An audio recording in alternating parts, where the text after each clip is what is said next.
just give it a second. There it is. We are now recording. Okay, awesome. Okay, so we'll call the meeting to order at 6:03. And so the first thing will be changes and additions to the agenda. You have any? Okay. Yeah, I don't have any. That is a no. Okay.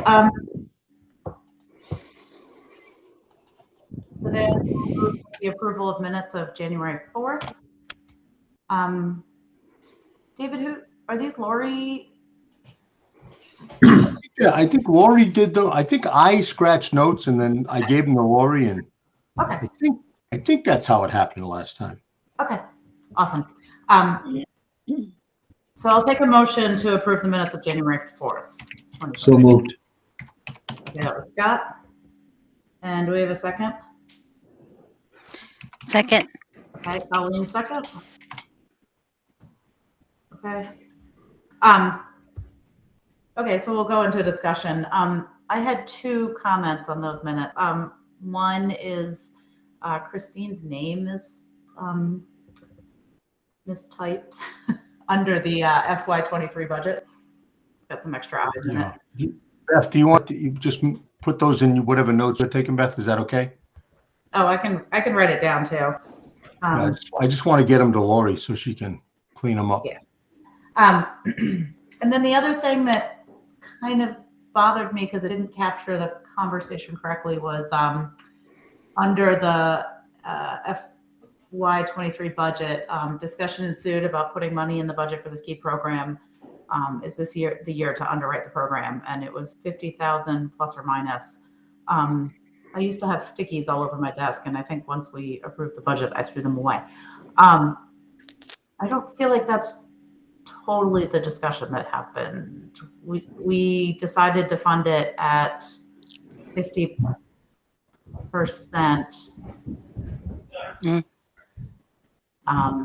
So do we want to include that in these notes? Because it's not If everybody fully. remembers it that way, that'd be good. Christine, do you remember what the exact number was? I think we said 50%. Okay. So I think we'll say roughly. So it should be 50%, not 50,000. Right. Got it. Right. Oh, 50% of the budget. But we did adjust the budget. It was 50%. It was half of 50, roughly half of 50,000. okay. As I recall. Okay. So That's what I remember too. yeah, that's so does anybody have an idea of how to add that to the notes? It just to me feels like it was a yes or no in here, and the final outcome was not. Would it make sense to just, I would make a motion that we amend the minutes to reflect that the board decided to fund the ski program at 50% of the budgeted amount. Okay. And I think if everybody agrees, you can just amend those minutes. I don't even think you need a motion necessarily. Right. Yeah, I think we could just, and I don't even know that we need a full sentence. I mean, we just need a bullet that says board decided to fund it at 50%. Yeah. To me, that second sentence, the "is this the year" sentence, that's the one that kind of throws it in the wrong direction for me. Right, exactly. And I'd just get rid of that one, and and then add that detail about the board decided at 50% of 50. I think that makes sense. Did we vote on it? Did we what? Was it a part of, is it something we voted on? No, well, because it's No. it's part of the budget. So yes. and no. Okay. We didn't vote on that specifically.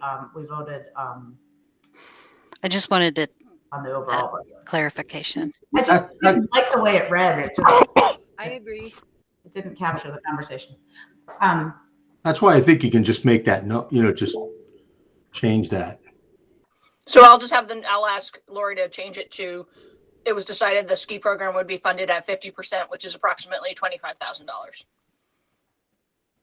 Yeah. Does that Yeah. work? So you'll just, Lori will make that change. With that too. Okay, that was were all of the comments that I had. Anyone else?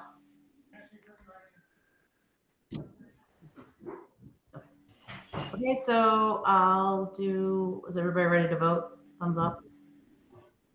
Okay, so I think I have to do a roll call on this one. So who's ready? Colleen, you're first. Aye. Aye. Okay. Beth? Aye. Sarah? Aye. Scott? Aye. Awesome. Okay, minutes are approved from January 4th. Oh, and I say aye too. Okay, so we have public participation and announcements. So we'll take any additional public participation for anything that is not on the agenda today. And we just ask that people keep public participation to a short amount of time so that we can get through our agenda. Have anything?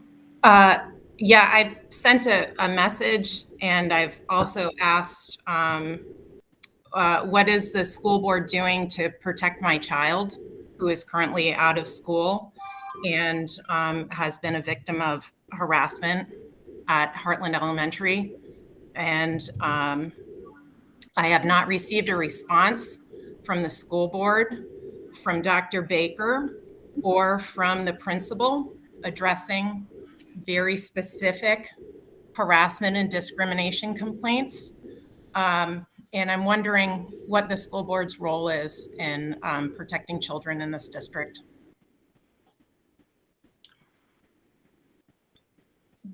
I think you can answer the last part of that. I would not get into any specific issues about a particular child in public session.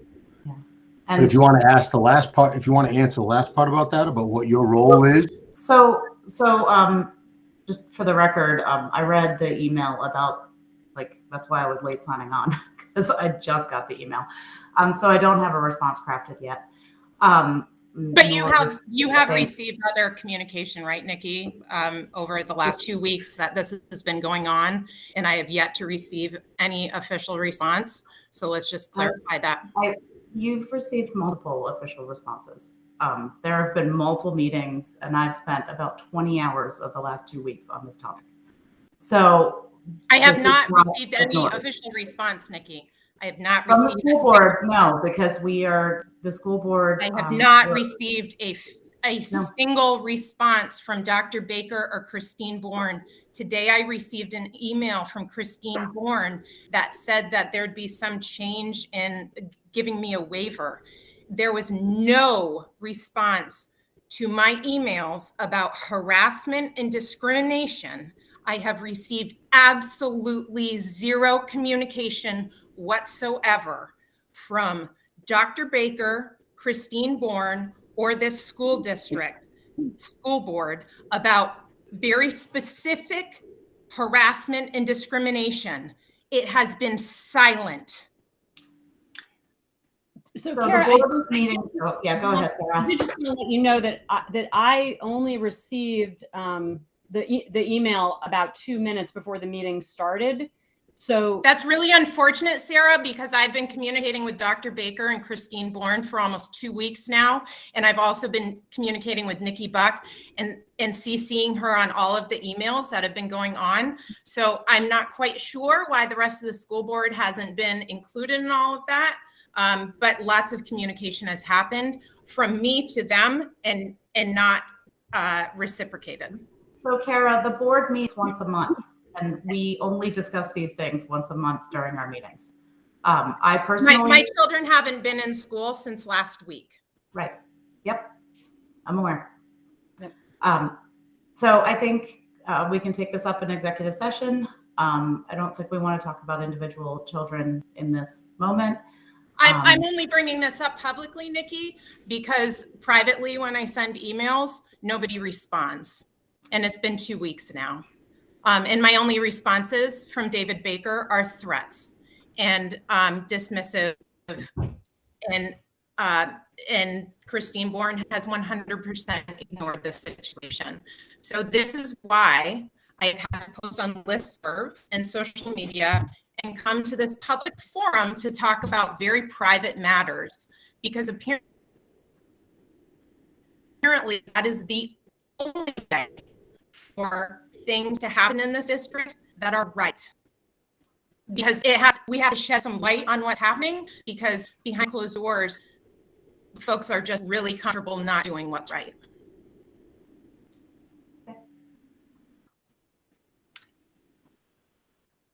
So I think if we have no further public participation, we'll keep going with the agenda.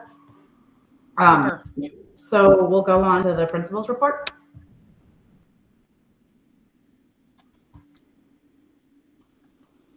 All right, I'm going to share my screen.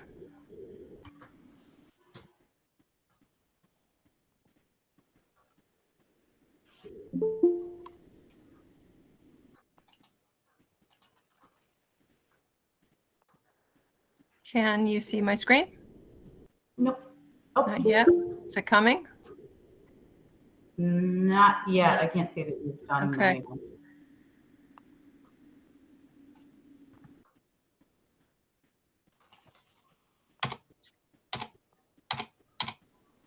Good.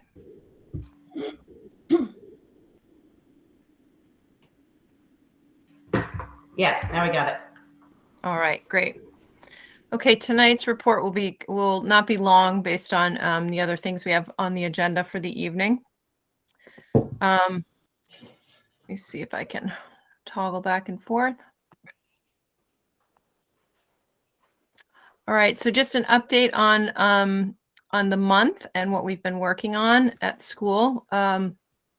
And what we will be working on, we have our next community grab and go dinner scheduled for February 24th. I've included the link. If you haven't signed up, I would encourage you to do so. It's a great community event with lots of participation from parents and community members, and it's a way for us to stay connected, which is important, especially during this time of COVID where community is not allowed in the building. We are just finishing up our winter exact path diagnostic assessment. It's mostly finished. Our goal was to finish by the end of January, but we've had so much COVID over the last month that we have some kids that still need to finish it. Once we have all the data, our interventionists have been leading data deep dives with grade level teams. They look at the data and set goals based on where the kids are at and where the needs are.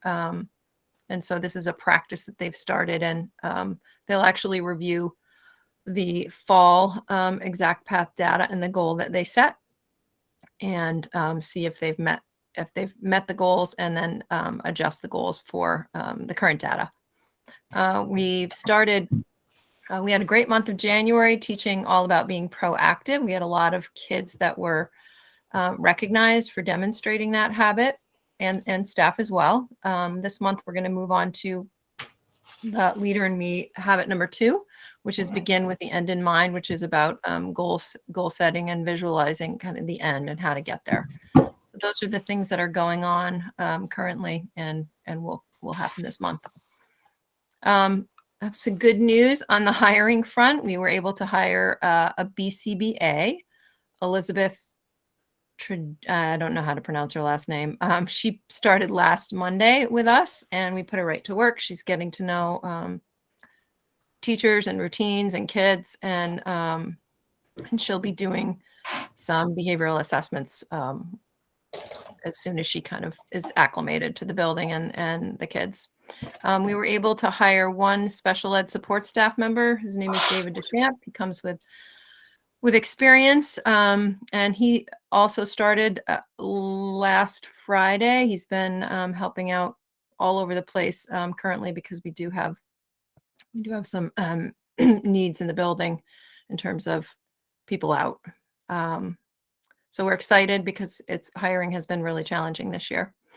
Tina normally comes and does her IDL update, but she really helped with a budget presentation, so I didn't ask her to come present in the principal's report tonight, but the work continues. This is a 4th grade class. They've been working with Edison robots, doing programming, and actually a lot of the classes have been using these robots and learning to program them. So Christine, can you do a full screen on that so that I can try. Let me see.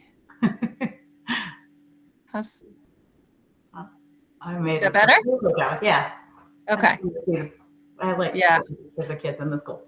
Yeah, and those robots, those are they're called Edison, and she had ordered them, and they got stuck in customs during COVID and supply chain issues, but they finally came in, and she and the kids have been raving about them. So this is 4th grade. They mapped out Heartland, and then they had to program the robots to drive around to the various places in Heartland. So it was a very hands-on, student-led activity, which was great. COVID update this month. We shifted our protocols from test to stay to test at home officially a couple of weeks ago.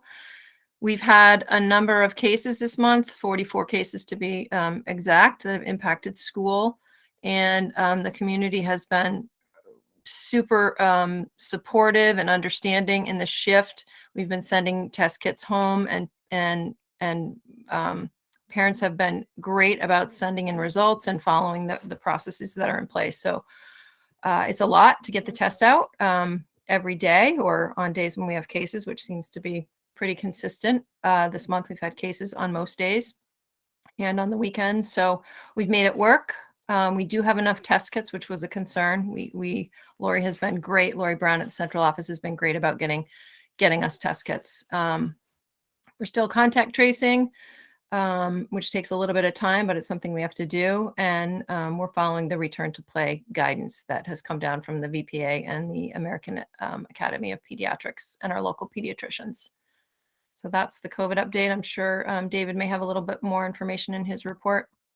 And then I just added ExactPath. I know ExactPath is a new program that we're using, and there will be an official kind of report out at the SU board meeting, I believe, in March. But just a little background for you. The program was piloted in actually 2019 and 2020, and again in 20 and 21. I think there were 3 different programs we were looking at and narrowed it down to 2. ExactPath was selected. So it is in full implementation this year. And the requirements of that program are 30 minutes in each subject area per week, and that's reading, ELA, and math. Diagnostic is given 3 times a year. It is not supposed to be an assessment that takes kids a long time to do, but we are finding that for some kids it does. So those are things we're talking about with as a team, and with the ExactPath team as well.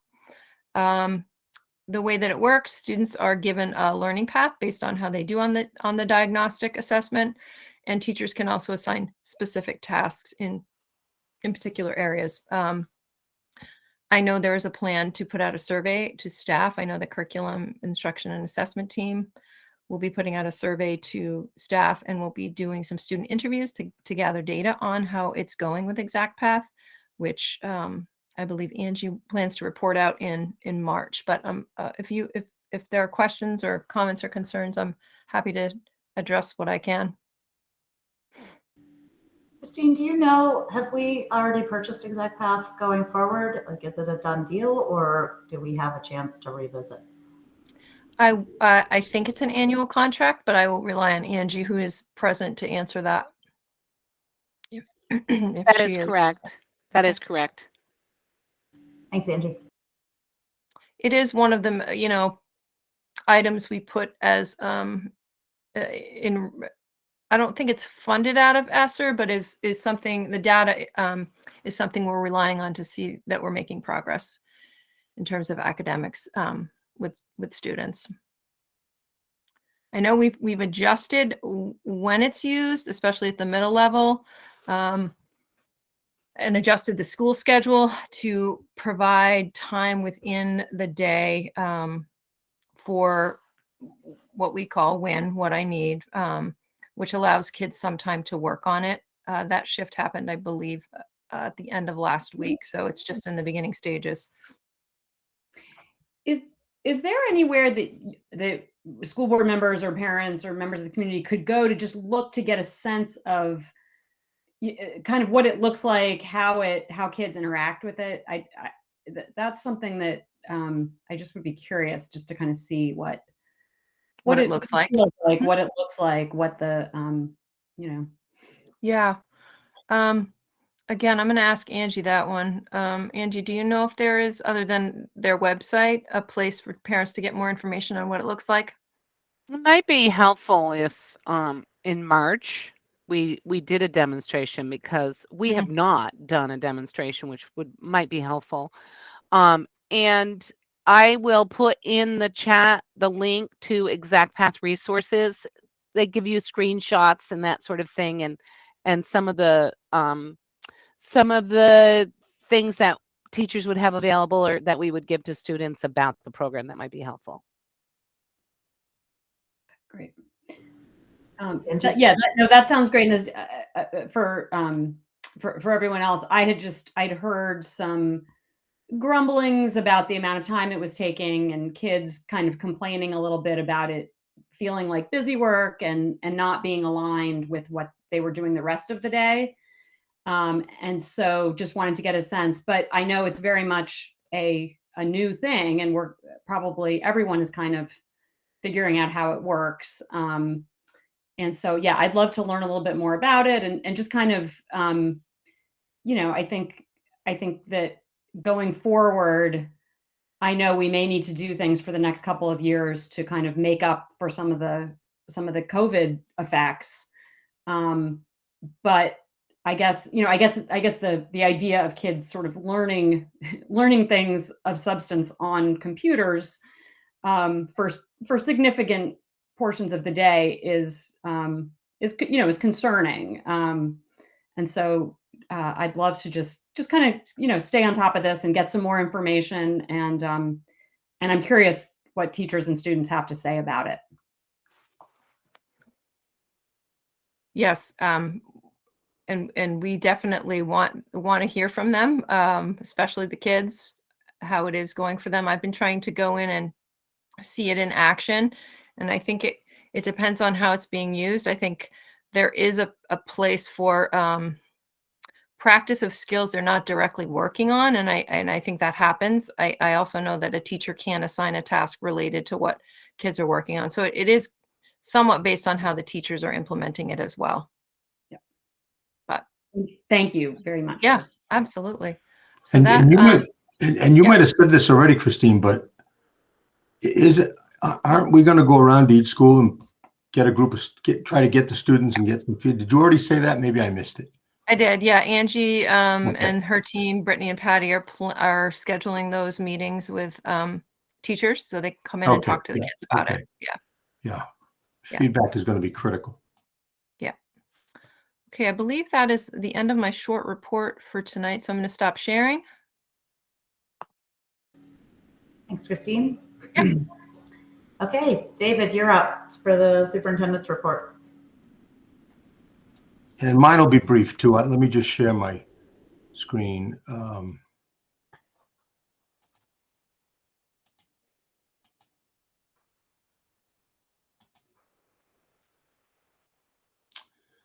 Can everybody see that? Yep. Yeah. So Christine pretty much went through the COVID update, so I'm not going to rehash that. We are going through about 800 tests a week across the supervisory union. So just like Christine, I give Lori a lot of credit for keeping up with it. I mean, keeping those tests available and ready to go home. I spent a good part of today at Wethersfield, and we had 2 cases there, and we had to notify parents and get kits out today. So I got a close-up view of how that works. We're still estimating that across the K-12 population, about 60% of our students are vaccinated presently. Remember, a student makes sense, doesn't have to have a booster to be considered fully vaccinated. So we're considering all of our students between the ages of 5 through 16 as fully vaccinated. Wethersfield School, you probably saw that in one of my email blasts. They did a great job couple of Saturdays ago, setting up a clinic. There's going to be a follow-up. There's going to be a follow-up on the 19th. They had over between 75 and 80 people vaccinated at that clinic.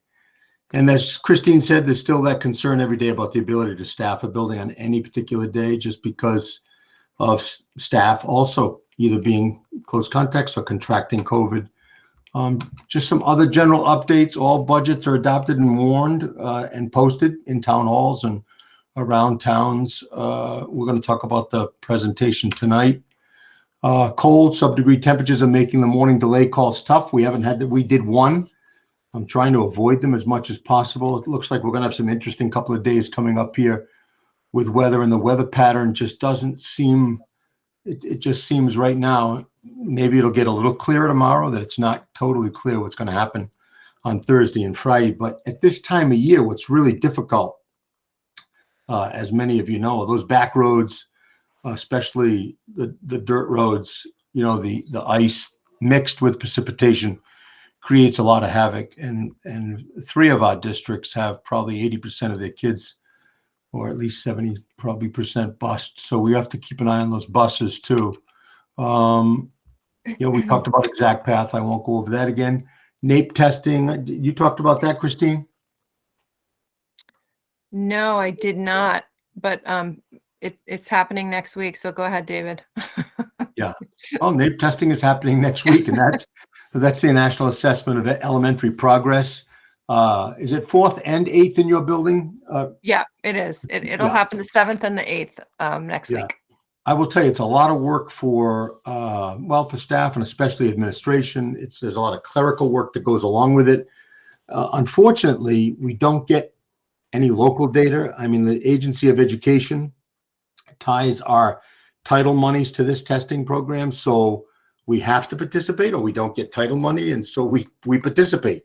I think the reason Vermont likes to participate in the NAEP is because that test usually indicates that Vermont does extremely well in across the nation. We usually rank in the top, if not the top 10, even better than that, the top 5 sometimes. So we'll see how that goes. But we only get state data. We do not get local data. But it will take some time next week to make that happen. Equity audit. The equity work continues in this district and across our SU. We continue to work with Lavelle Brown, and we work with Melissa Crum, and we just hired Mary Gannon to do some work around policy update and board training. But I think the real piece that's going to drive a lot of this is this equity audit. So the RFP is drafted. I'm going to get it out to the SU board to make sure they're okay with it, because what we need is really some baseline. We don't want to solve problems that we don't have. So we want to make sure that we've done a good audit, and the audit will look at things like policies, procedures, hiring practices, curriculum, instructional practices, probably take a look at our library collection. Just those kinds of things are in the RFP. And we'd like to start, obviously we will probably avoid anything heavy in the next couple of months. We'll probably start either later this spring, or we might even hold off the actual audit till next fall. And I have a second quarter financial update, which I'll share. I think that might, I'll show you that in a second. Teachers contract awaiting final signatures. All boards have ratified. It's done, it's out, and it'll take us this year, next year, and the year after. So that is completed. The support staff negotiation is complete. That's also going to be awaiting signatures, and you have to put that, that draft together, get it out to everybody, make sure they agree with the draft. But the good news is 3-year agreement with the teachers. This year is included in that, though, so it's really a 2-year agreement. And the support staff is a 3-year agreement that'll go from 22 through 25. So much to the, comfort of both the teacher support staff and board negotiators, we're not going to have to go back to that table for a while. Let me just pull up that, hold on a second, and I will try to pull up that, can everybody see that?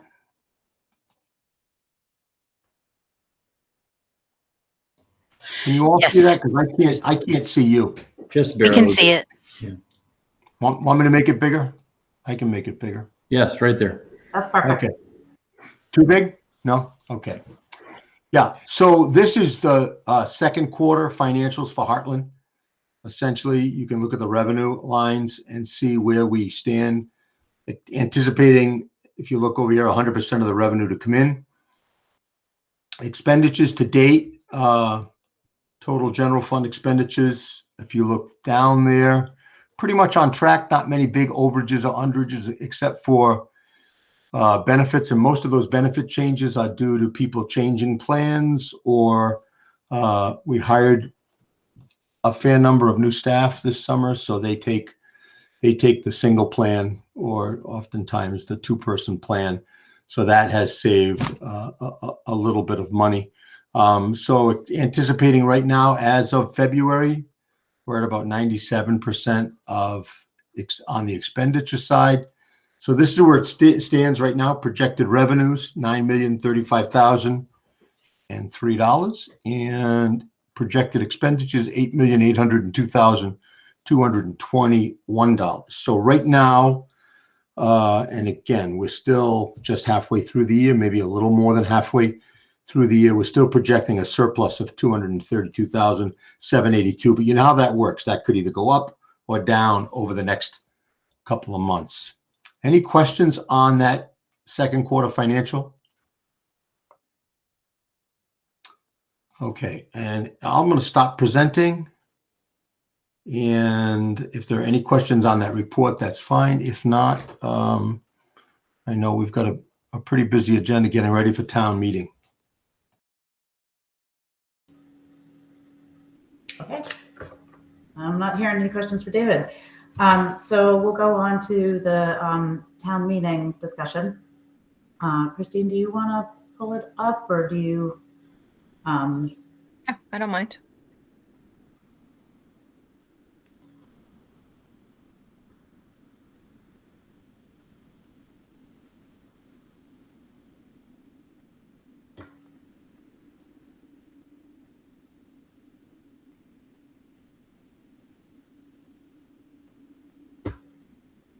Do you see it? Okay. I think, yep, we can all see it. So Christine and I just wanted to go through with the board the thoughts on town meeting and get you guys' comment. So we should have this date on the top of my head, but we're presenting the last week of February on a Tuesday. I don't remember which day that is. Do you remember the exact day, Christine? I believe it's the 22nd of February. Let me check. Right. Yeah, 22nd. 22nd. Yep. Okay. And I believe the meeting is at 7 p.m. And it's virtual. and it's virtual. Okay, just tell me when you're ready. I'm the slide advancer. You ready? Okay, so we'll blow through these first ones because they're kind of standard. Okay. There's the warning. You guys all signed it. Article 1 we're familiar with. 2 we're familiar with. Article 3, we had the confusion, the school district to pay taxes to the town treasurer. So I had the explanation that the school district includes all taxpayers residing in the district. It's not the school itself. Okay, going on. Article 4 is to borrow from the Capital Reserve Fund. And so we captured some pictures showing the sink plumbing, which is coming up through the concrete floor, which is failing. So we're going to move that to the wall. And then Craig showed me the existing service line, which includes like a 6-inch homemade plexiglass sneeze barrier versus what he's proposing to get, which is on the right. So if we can keep going. So Article 5 is what we're voting for Oh, the Article 5 is to borrow money, which is standard practice. And we'll keep going. Article 6 is the big article that we now present. I think we have like 10 slides to present on. Okay. Keep going. So this is our portrait of a graduate. And Christine, are you talking here or am I talking? I can't remember. You're going to talk there, and I'm going to take over on the next slide. Okay, perfect. So, so this is our, so this is the portrait of a graduate that we voted on in 2020. That includes our 5 key goals for all children that leave this SU to have empathy, perseverance, integrity, communication skills, and critical thinking. So I'll All leave right. it for now. Okay. This is our first run through, so bear with us.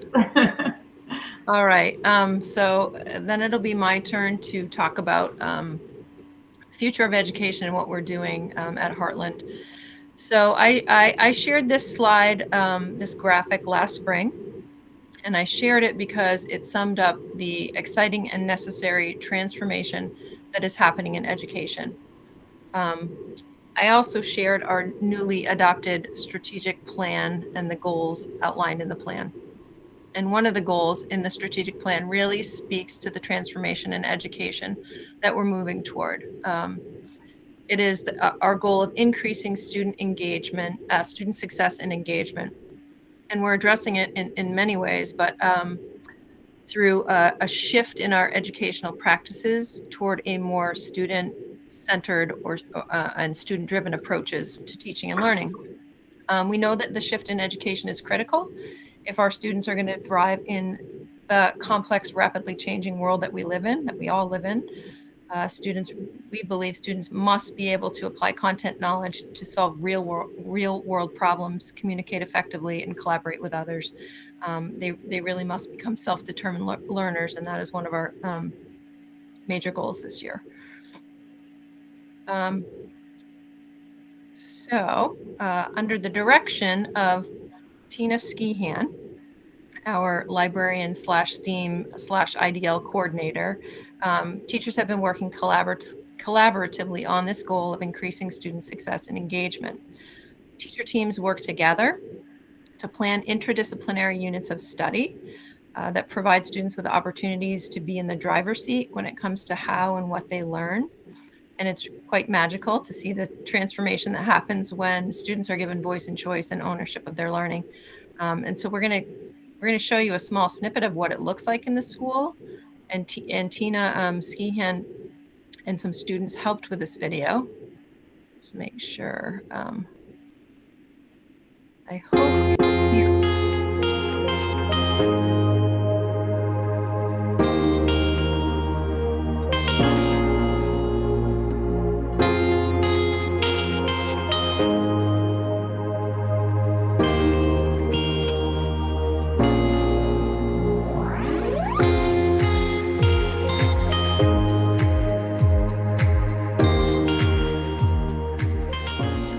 Okay, so what are you doing in IDL right now? At the moment, we're using a program called EdScratch, and we have these little robots, and it's kind of like the program Scratch, and it's coding with blocks, and you can program the robots to do certain things, and it's gonna help us learn coding, and then later on we're gonna do a compost program, so we can help save like food scraps and stuff for the school, and that'll help with the garden so we can grow more food.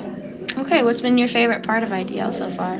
I kind of like the hands-on learning because it gives you a way to actually experience the things that you're learning, and it helps you visualize with them. So it's not just like learning, like you can actually experience it. So you prefer that over paper? Yeah. Doing paperwork? Okay, thank you.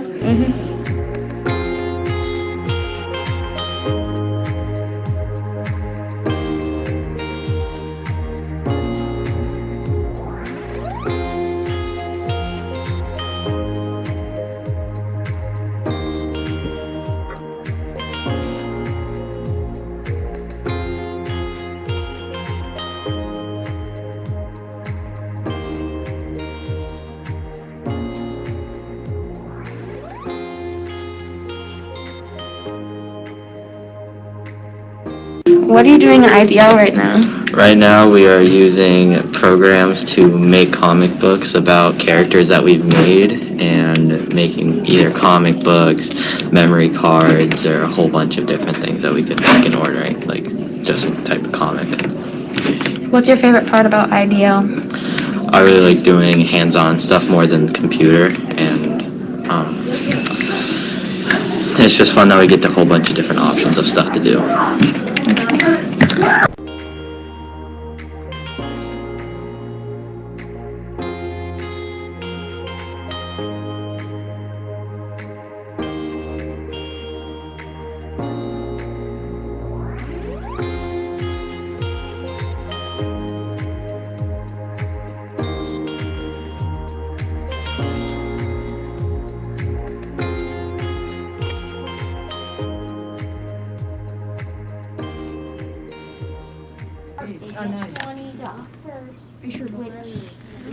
Oh. Huh.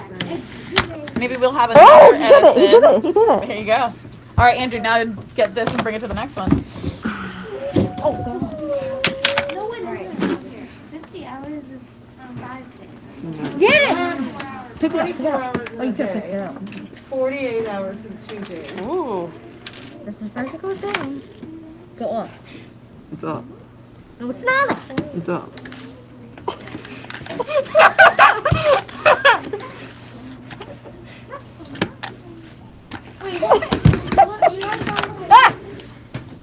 Yeah, we have our. Oh, okay. We'll just have a giant There there we go. Oh! to manipulate this. Put it in. Don't fling the compost everywhere. You can't, I can't.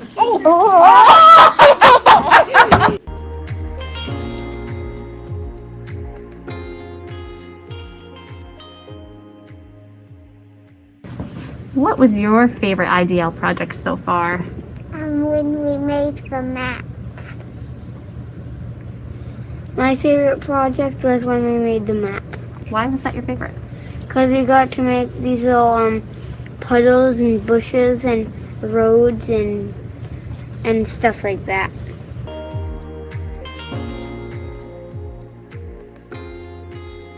What are some of the projects you'd like to do in the future in STEAM? I want to make solar-powered planes to fly.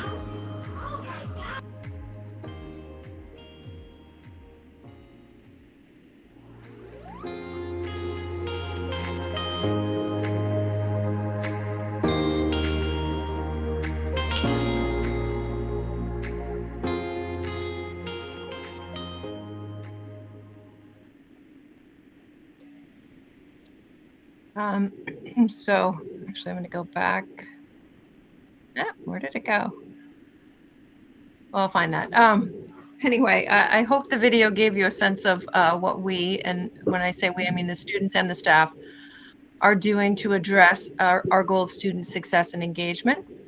Increasing student success and engagement is one of our 3 strategic plan goals, and also is one of our recovery plan goals, which I'm going to talk about next. Before I go on, could you hear that video, and how is the pacing on the slides, if somebody wants to unmute and just give us a little bit of feedback on that?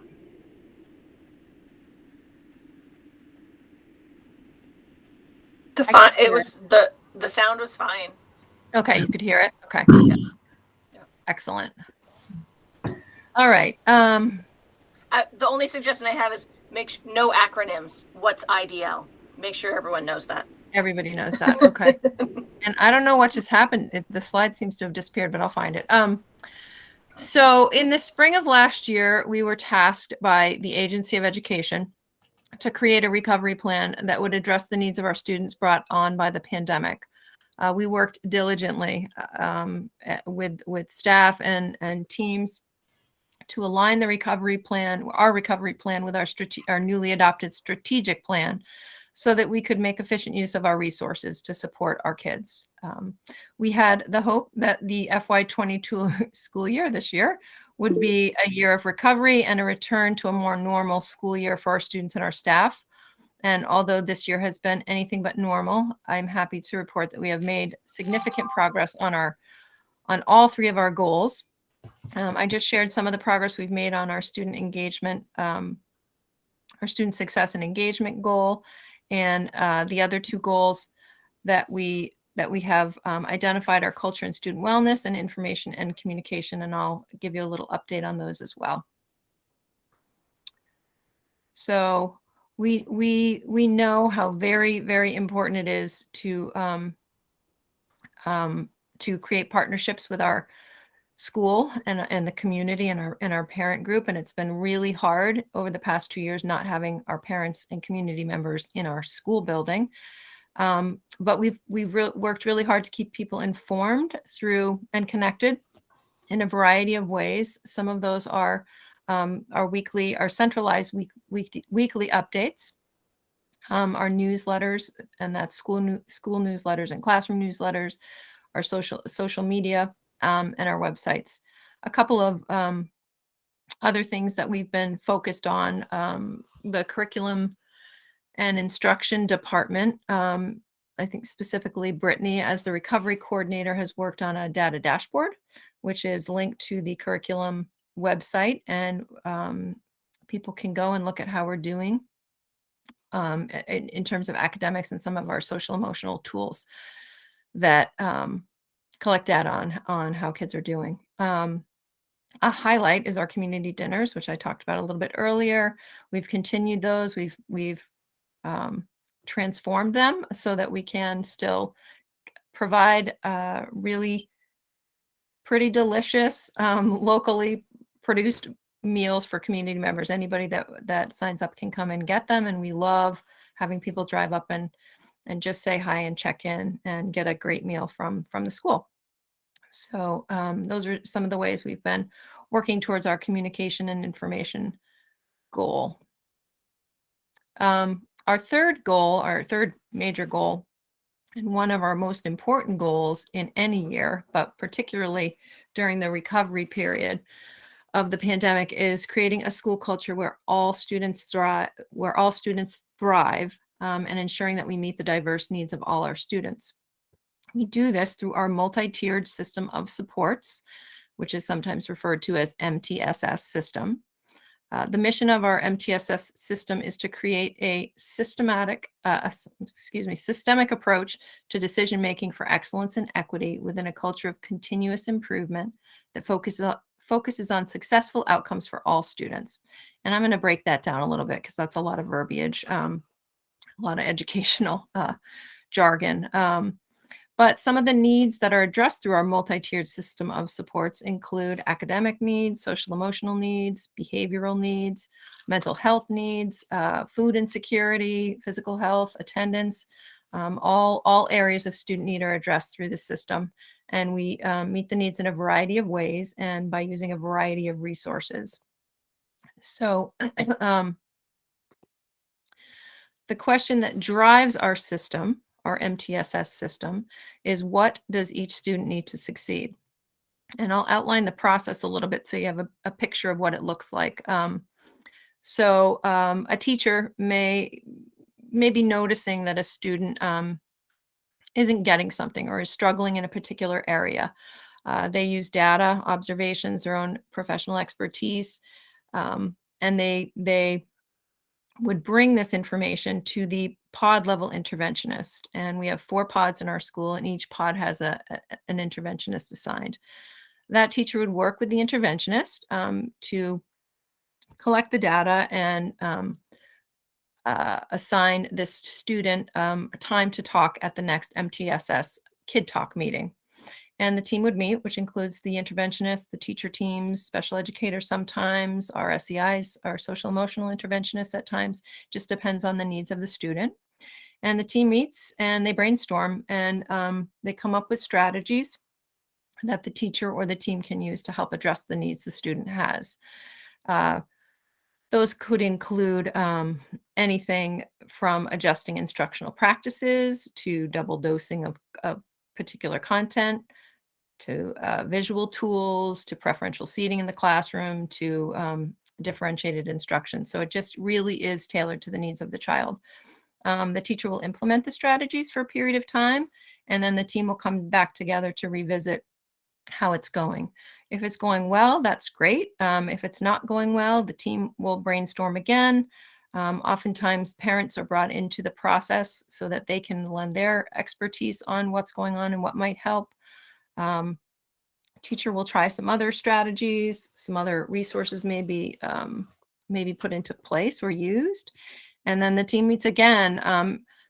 Our MTS meetings are weekly. Every week on Tuesdays, the teams meet. If the student still is not progressing, a meeting is held, and we develop student success plans. And those plans are tailored to the student. They might involve the interventionist meeting with the student on a regular basis. They might include check-in, check-outs with our behavioral team. It just depends on the needs of the student. And we, use those plans, and we check in if we still have concerns, and we've done a lot of data collecting. We've tried a lot of different things.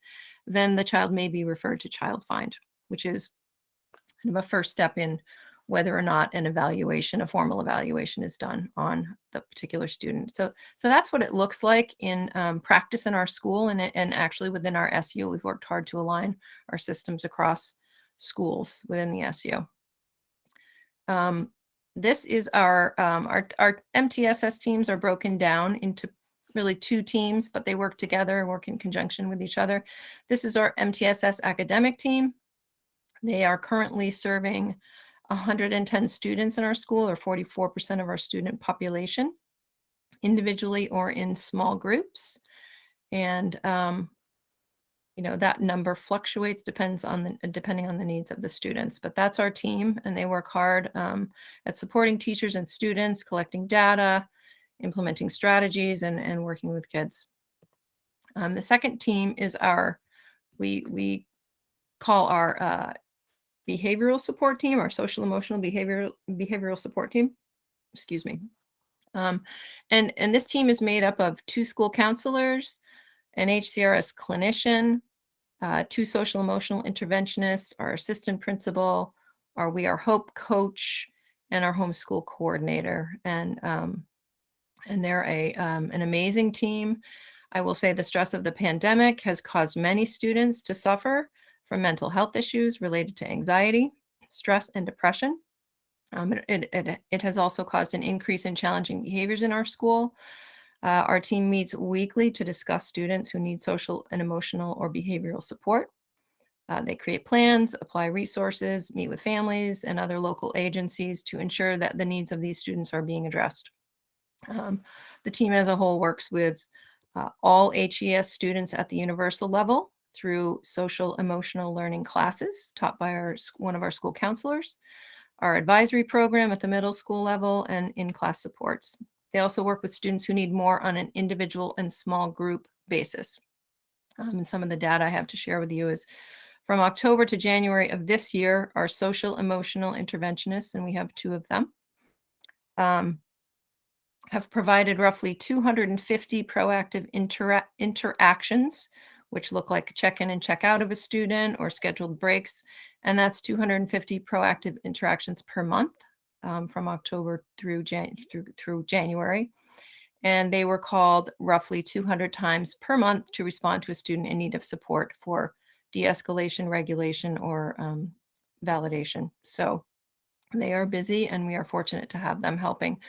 They allow teachers to continue teaching in the classrooms when students need a little bit of something more, or another adult to help them. Our school counselors, our We Are Hope coach, our HCRS clinician are servicing 70 plus students weekly with additional small group sessions each week. So that's a look at our MTSS system and how we're addressing some of our goals in the strategic plan. And if there are any questions for me, I'm happy to take them, but otherwise I'm going to turn it over to Nikki.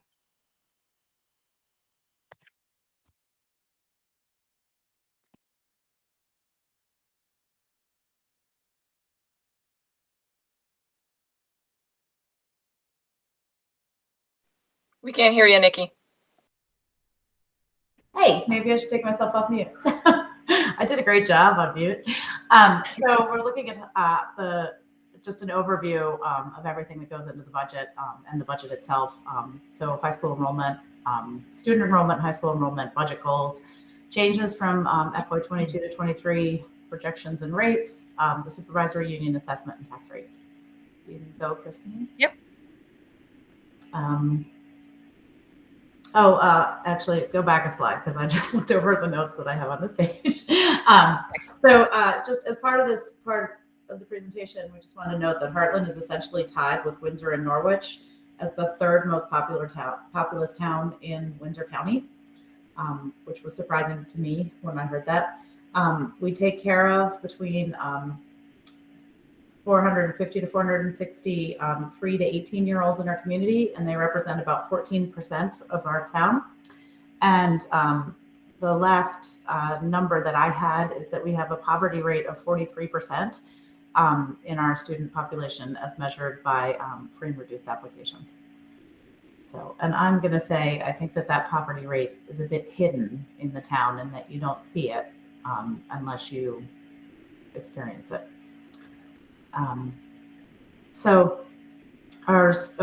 Next slide. we got to get better at this on the remote side. This is challenging. So I have notes on my other screen.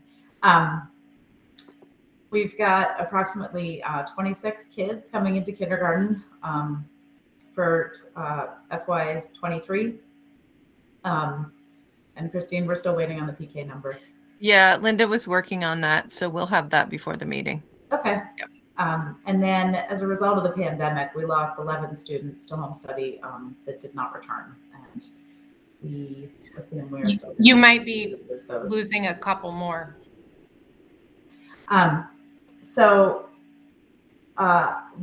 you can see, our numbers have been declining.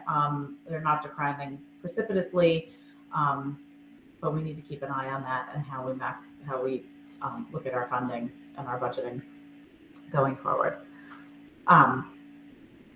So this is our history of high school costs. High school costs continue to go up. I will note that our high school tuition, the tuitioning students to high school is unpredictable because we don't know how many students we're going to have from year to year. We get a lot of move-ins because of people want to take advantage of our high school tuition, and we can't predict how many people are going to do that.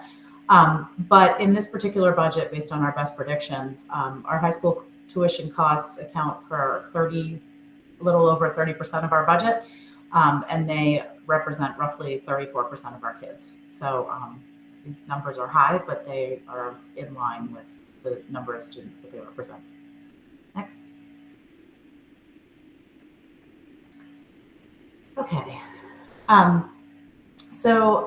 This is a history of special education costs, and it's gone up significantly in the past 4 years, but so has the number of students that we service.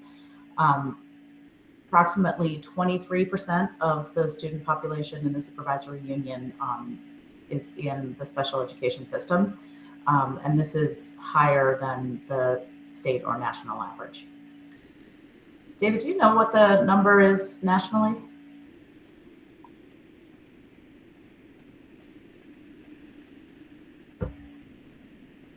Oh, I can't hear you. You're muted.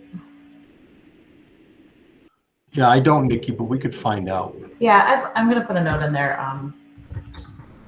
When students' needs are being met in a school system, generally the special ed numbers are lower. When school districts don't meet student needs, you see a massive increase in special education numbers. Yeah, I can get that number. Okay, thanks, David.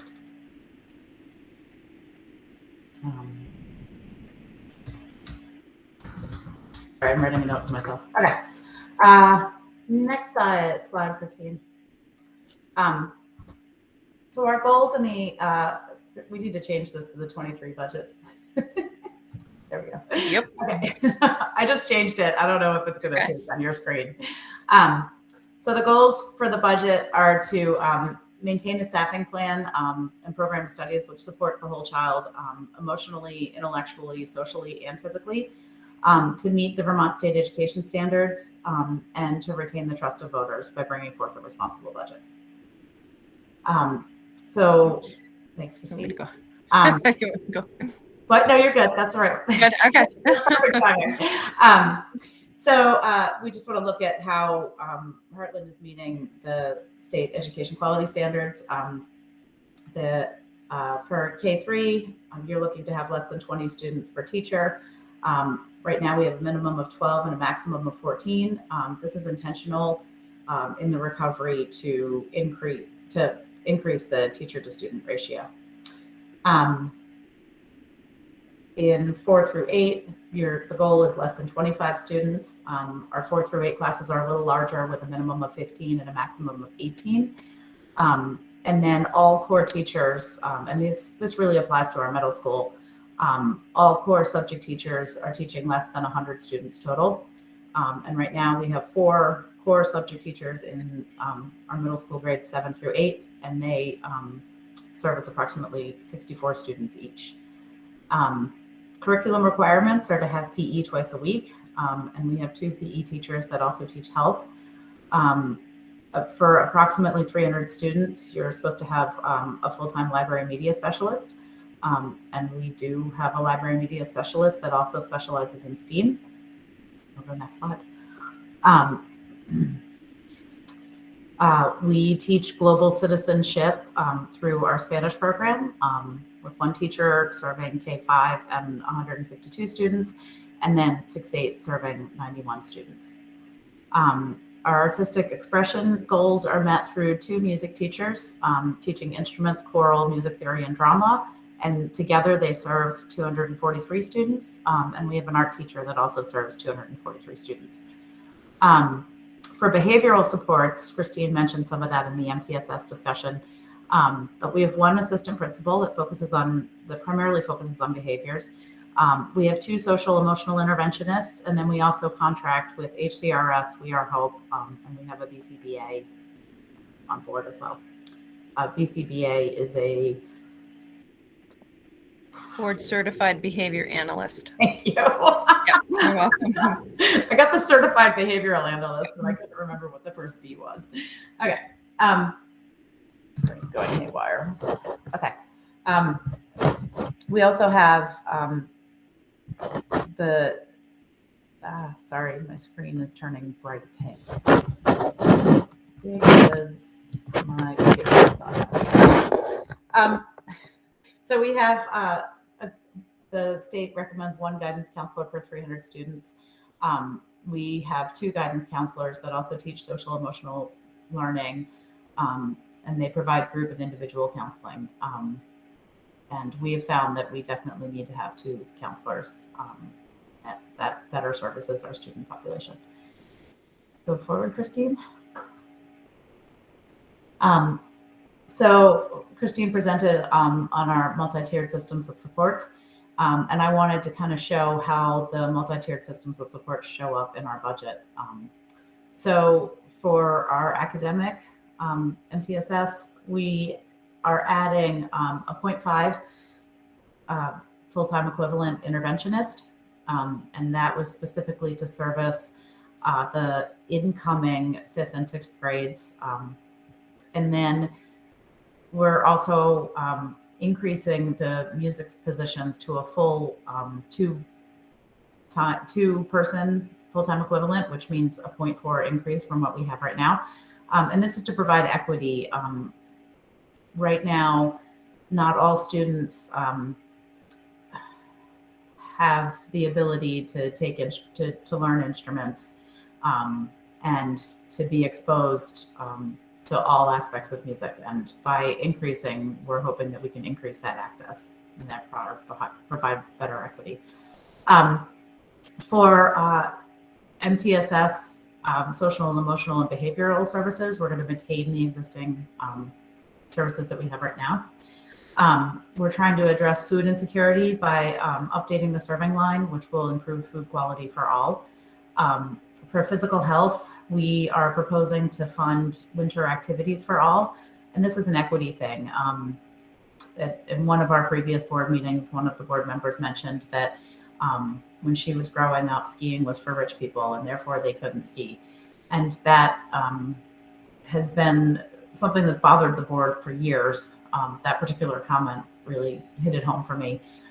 So we think that if we're going to raise Vermonters, then all Vermonters need to know how to access our winters. I'm sorry to interrupt because I've got censored on the chat, so I can't chat anymore. The public part of the meeting is over, and we're not taking public comment anymore. Oh, okay, because I was just curious. You said you like no. physical activity, and my Thank kids. you, Kara. Yes, we know exactly what your issues are, and we're not going to discuss that in a public forum. Thank you. Okay, because you didn't respond to any of my emails, so that's why I'm trying to get it out in the public forum so that someone actually responds to me. Okay. So for our student-related or teacher collaboration, we are trying to keep the class sizes small while we're in our recovery. And we're trying to build in additional collaboration time in the school day for the teachers. So we'll keep going.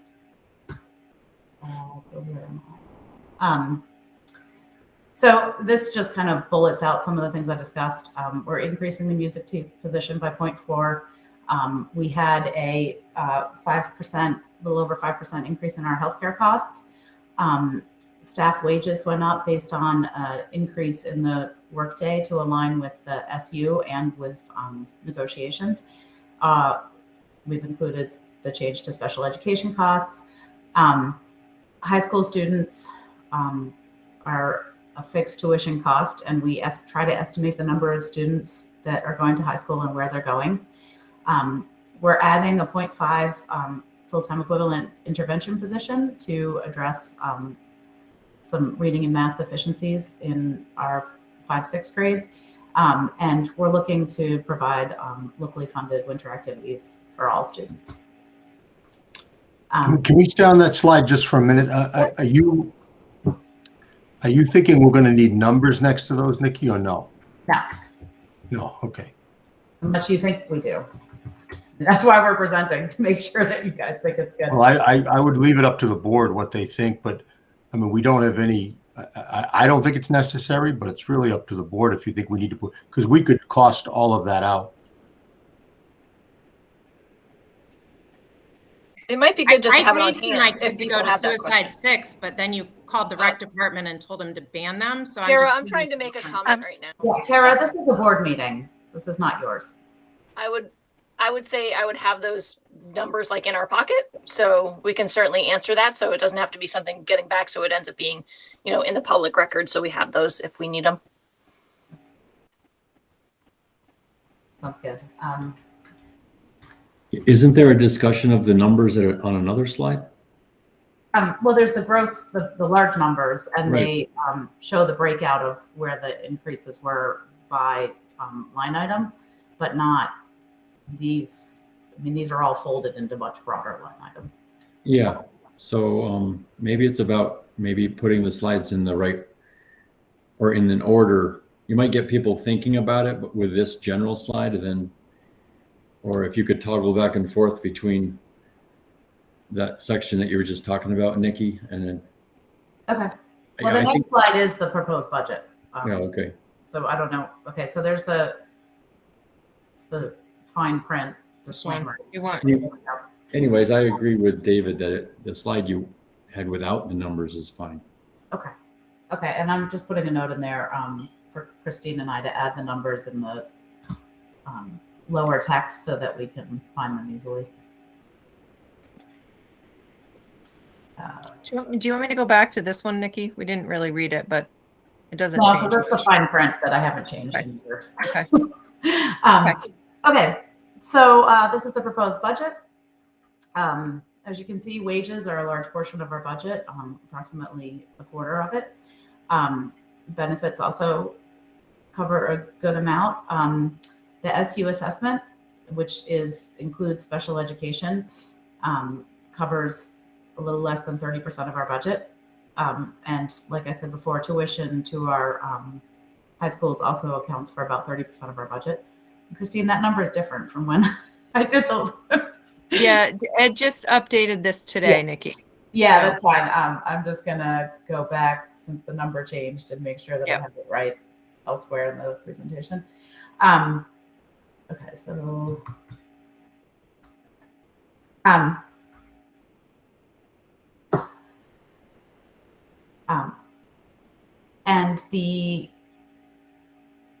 so I don't have a lot of other things to talk about on this slide. Are there board members that think that I should highlight anything else? It just kind of shows a breakdown of where the money's going.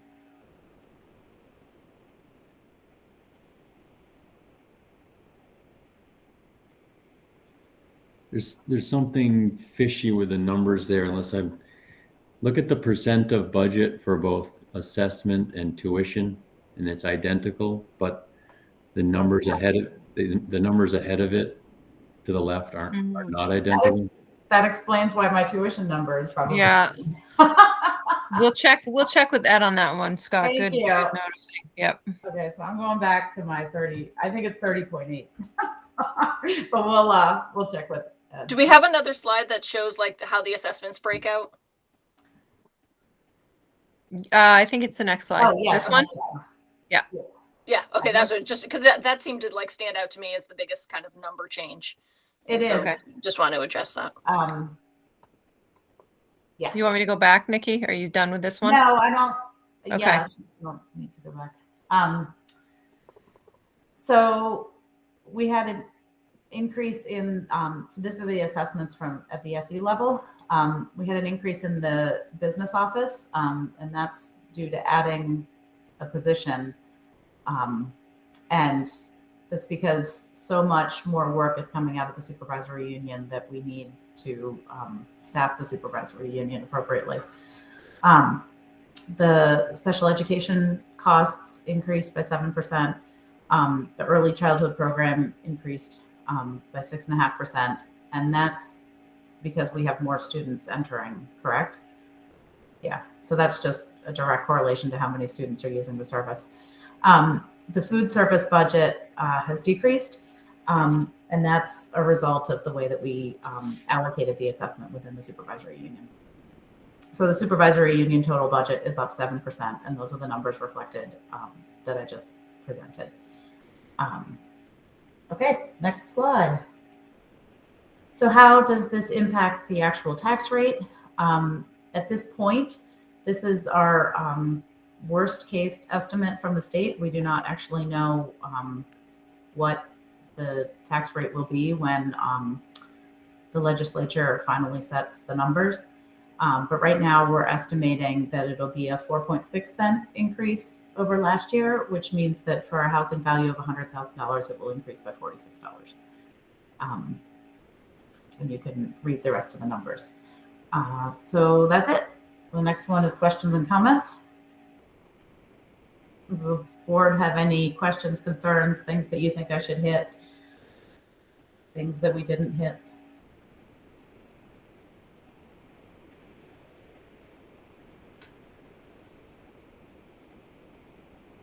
I don't know if it's worth mentioning anything about, universal meals in the MTSS kind of section, and that we've been feeding all kids for free for so long for now. And so like how many kids we could be feeding every day. Yeah. So if we were to move to universal meals permanently, or Yeah, like just a reflection on what we have done, like when we're Yeah. talking about what we've done. And then, if we can do universal meals, that would be great. But we'll see. Agreed. I think it sounds good, Nikki. This is Colleen. Okay. Like you're hitting all the points that you need to. It's a good length. Yeah. Rates well. Sorry. For the meeting notes, I'm just kind of putting in a sentence of like, reviewed the presentation for the town meeting. Do you want to put a link to this in these notes, or do you just want to wait till the town meeting to? No, we'll wait till the town meeting. Okay. I think so. Usually I do put a link to Christine's report and my report. So if you send that to me, I'll add those links.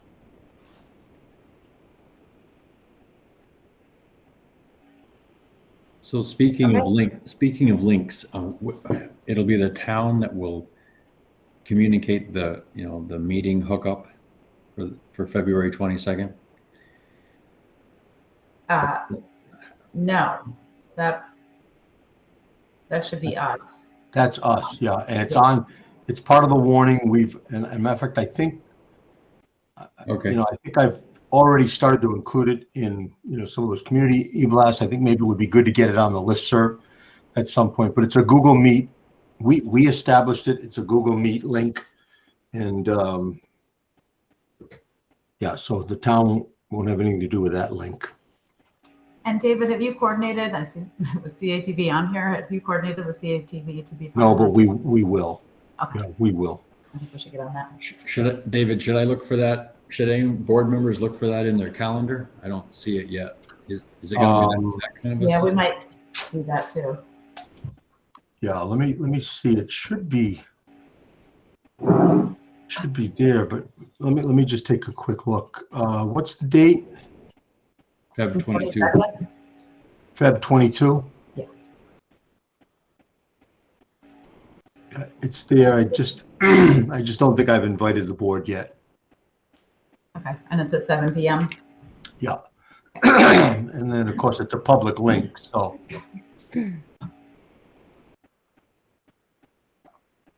I'll do that right now so you'll get it. Okay. Thank you.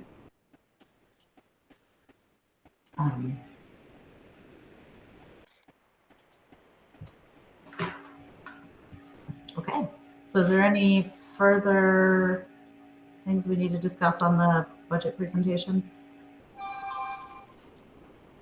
Okay.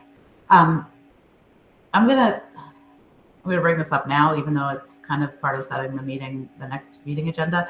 Our next meeting would fall on March 1st, which is the same day as voting. And so maybe I'm putting that bug in your ear right now. I don't know if that impacts, if anybody's helping to count ballots, or if we should plow ahead, or if we think that the community is not well served by us meeting on the 1st. I don't know. Let you guys think about that before we set the next meeting date. Okay, so I'm going to move on to, what did I hear? Okay, I'm going to move on to a book report that I am going to give on a book that I read that was eye-opening. So let me get set up, and then if I click share. Wait, so my kids haven't been to school since last week, and we're going to hear a book report. I just want to get that out there. Yep, this is the board meeting, Kara. Thank you. Okay. And the purpose of the board is to serve children in this community or a social gathering? I just don't understand. Kara, we can't discuss an individual child's issue in a public forum. You have not responded to my individual child issue for 2 weeks. That doesn't change the rule. This is not an appropriate forum for that response. I tried an appropriate forum and I got no response. And you're not going to get one tonight here at this point either. Nope. Okay, I'm sorry. I look forward to your book report. I can't wait to hear it. Okay, thank you, Kara. Okay.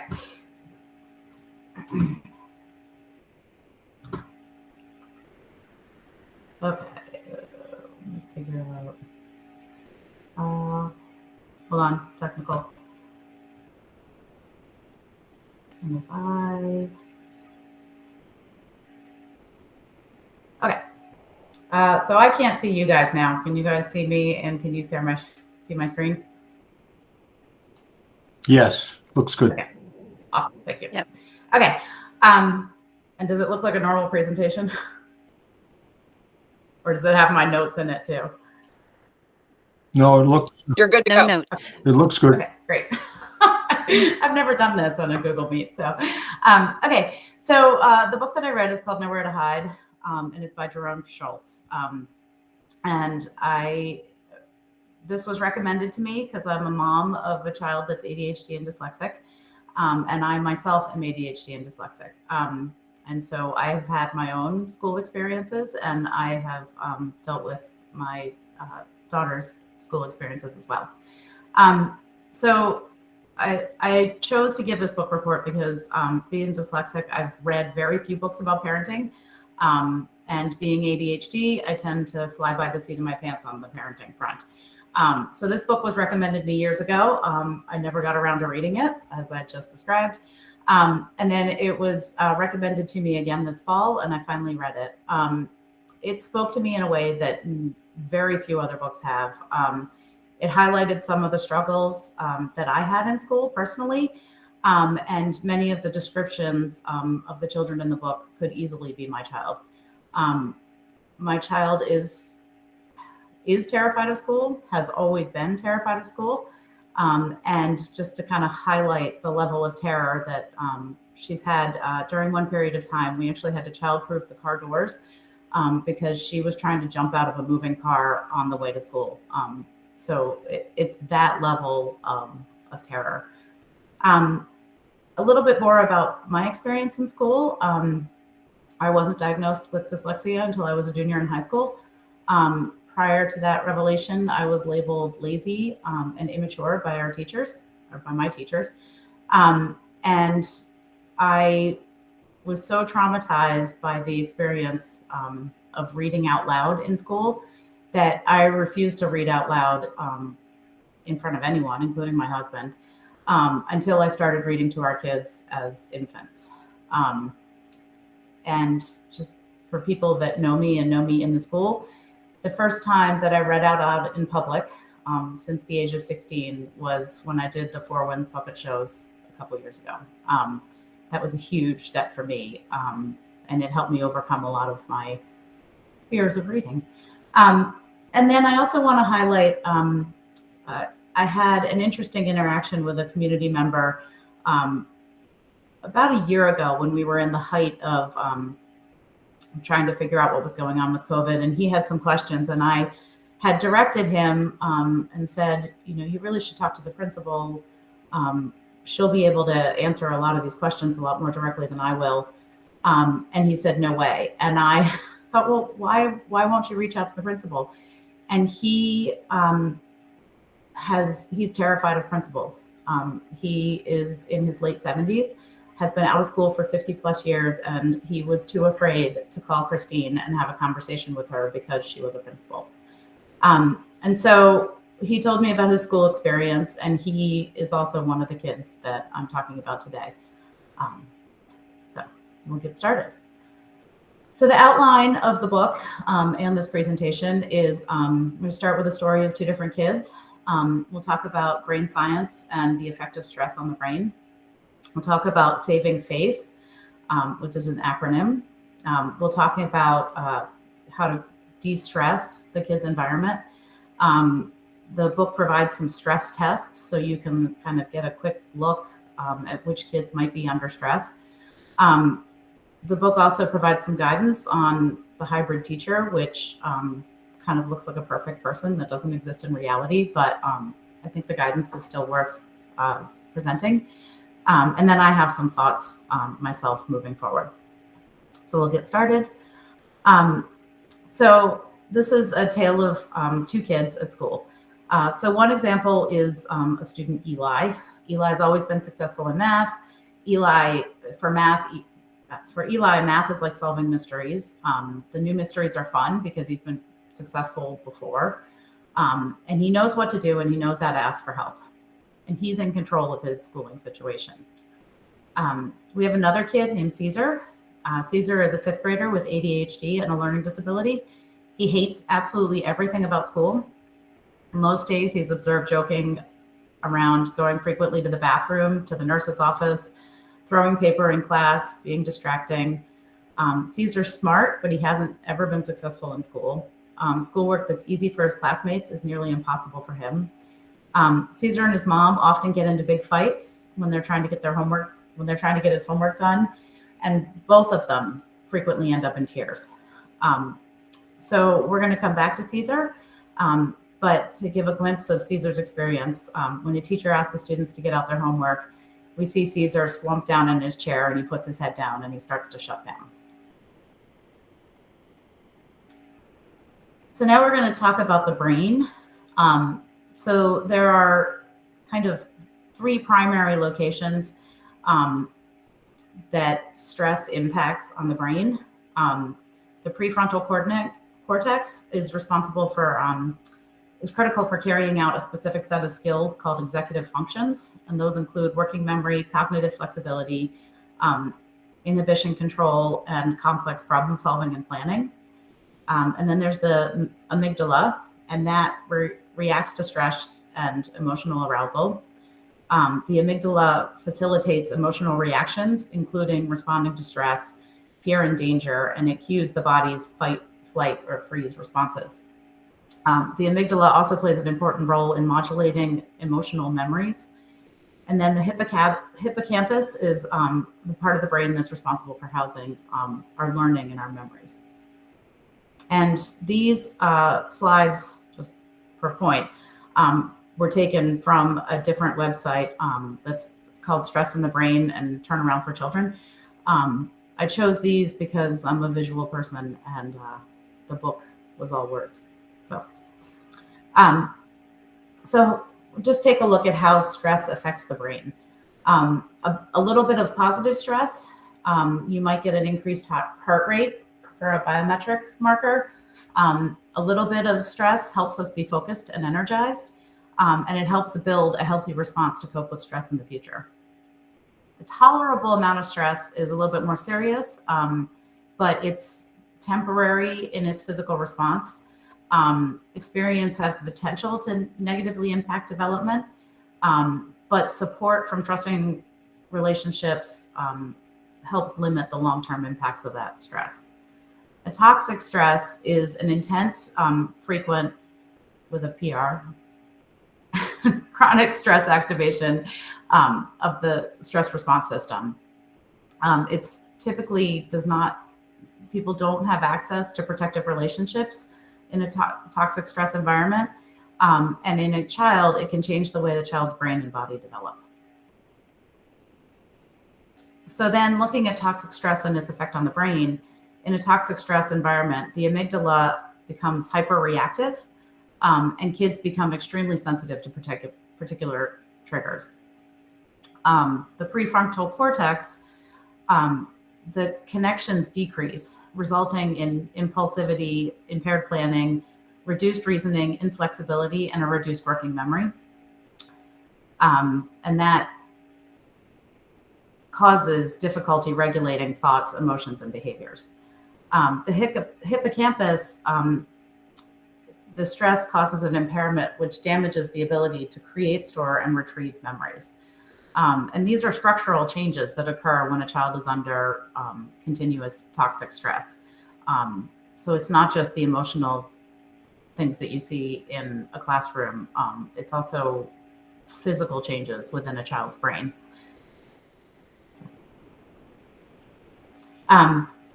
So there's additional impacts and lingering impacts for stress. Chronic stress activates neural pathways that lead to the overdevelopment of areas of the brain that are involved in fear and anxiety. This activation of fear results in the underdevelopment of other neural pathways. The brain is so busy protecting itself from the stress and trying to minimize that stress that it actually changes the way the brain functions. And as a result of those changes, the brain can't do what it needs to do in school. Additionally, kids that have a learning disability and ADHD, because of the way that they come across, they're impulsive, they have poor receptive and expressive language, poor social perception, they're more likely than other children to be bullied. And studies of bullying and neural imaging have shown that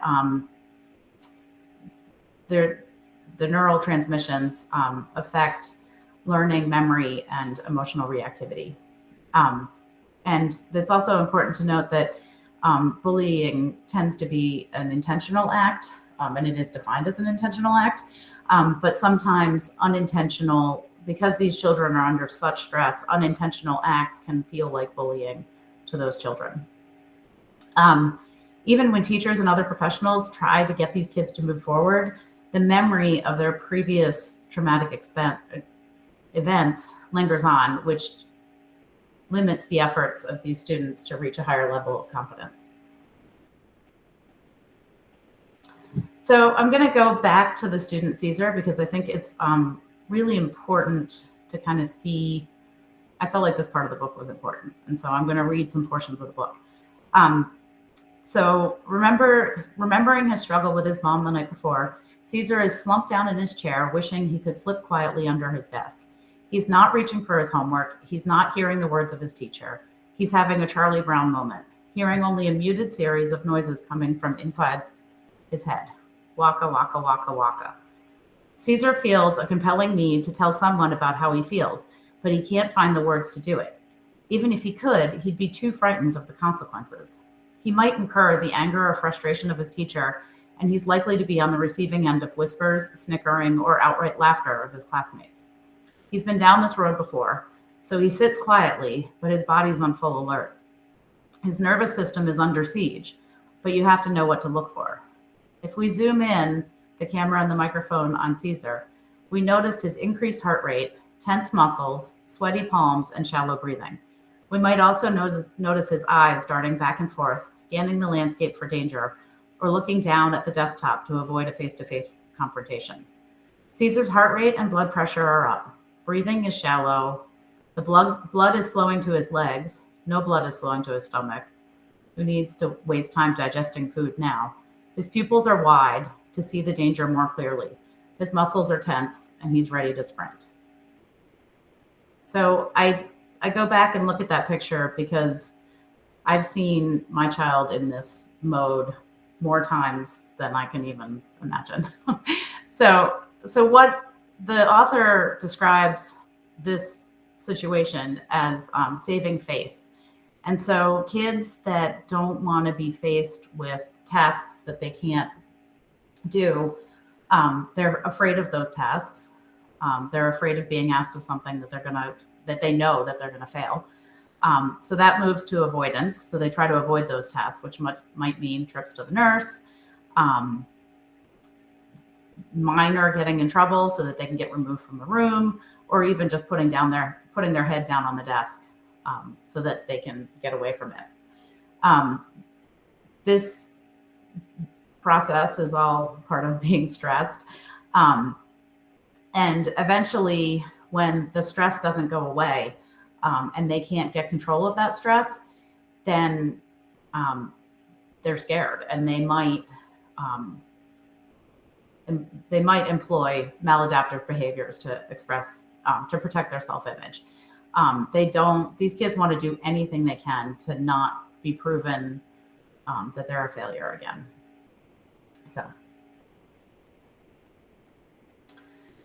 So this leads to what we see. The saving face often leads to fight, flight, or freeze. These kids are afraid that they're going to fail again. They want to avoid the threat, which I, as a dyslexic, spell as a treat. And they don't want to do it, and they'll say, I won't. They'll avoid eye contact. They'll go sharpen their pencil. They'll put their head down on their desk. If the stress escalates and they can't get control of the situation, they'll do anything to get out of it. And that's, I think, where we left Caesar, is he's in that moment with his head down on the desk. And if he can't get out of the stress, there's a chance that he may choose to flip the desk, throw a book, tear up paper, and he may lash out verbally or physically. Any way to escape is a success. And so even though they're probably going to get punished for flipping a desk or throwing a book or paper, and the moment escaping the threat is success. And I wanted to take a note on the stress response. In a non-ADHD kid, they may slow down here and feel their heart rate. They may notice their sweaty palms. They may notice that they're not their normal selves. In an ADHD kid without a lot of training, they're just going to blow right through this and not notice any of that and move straight into the escape mode. Moving on. And actually, I'm going to pause here and see if there's any questions. And since I can't see you guys, maybe just say something. Nikki, thank you for that presentation. It sounds a lot like the experiences my children have had as a result of being at Heartland Elementary School. I appreciate your description of what happens when kids are under chronic stress and no adult is there to help them. Okay, if there's no other comments from the board, I'll just keep going. So a big part of the problem for a lot of the kids with ADHD and learning disabilities is they're trying to use behaviors to control the situation that they otherwise have no control over. The kids don't have control over what they're assigned. They don't have control over what they do in the classroom. And so they're going to use the tools that they have to gain control, which is maladaptive tools that the behaviors that they use can make teachers feel hurt or frustrated or disappointed, or like the student is preventing them from doing their job. The takeaway here, and this is a quote directly out of the book, if you're a teacher and a student's behavior makes you feel like you can't do the job you were trained to do, this might be an indication that the student is trying to control the situation you were both in. And I think that that's an important and very hard thing when you're exposed to step back and say, wait a second, this isn't working for either of us. And so for these kids, the best way to combat stress is to gain control. And so we talked about some of the behaviors that these kids are going to use in order to gain control of the situation. And so this is where, and I know that Christine and teachers and everybody's been doing a lot of work on trying to separate misbehavior from stress behavior. And that's why this book was so eye-opening to me, is because it really dug into the brain science behind how we end up with this stress behavior. So we talked about what it looks like for a kid under chronic stress, and we have a bit more of an understanding of what it's like to be ADHD and LD in school. So the author has the acronym called de-stress, which is his method to help combat the stress that those students feel and to help them feel like they're a more successful part of the educational environment. And the first part is to define the condition. And then I'll just go through these because I go through them in more detail. And then there's educate, speculate, which speculate on what can be done, to teach the child, to reduce the risk, provide exercise, to a pathway to success, and to strategize. So defining these more closely, define the condition, and that step by itself can take months.